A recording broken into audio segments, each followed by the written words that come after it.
wasn't ready to give it up. But Nielsen knows this isn't just about him. I got to thinking about the position my family was in.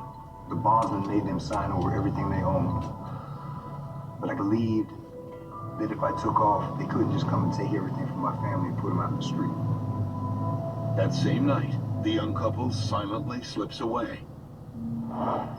Their plan is to hide out in Arizona, where Sharon's family lives. Or tell him that he was my boyfriend, that we were planning on getting married sometime.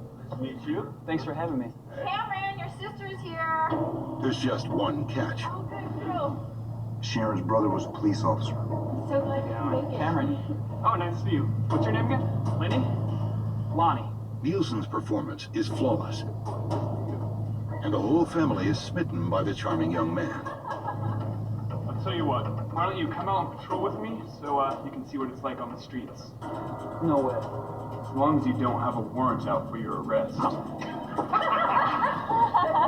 That joker. Hey, who's ready for dessert? Yeah. Right. But the reality is, this arrangement is not going to work for long.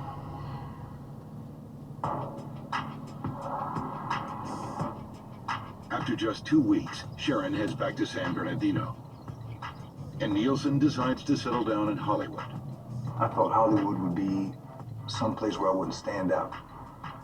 Because the variety of people and their styles and everything, I just felt like I could blend in Hollywood. Despite the physical distance between them, Sharon continues to support her man, both emotionally and financially.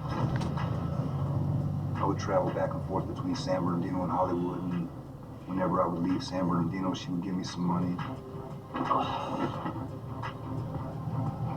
She sets him up in a one-bedroom apartment near Hollywood Boulevard and buys him a brand new motorcycle. I wanted to help him because I loved him. I thought he was the one, that we were going to be together forever. We were going to get married. At the ripe age of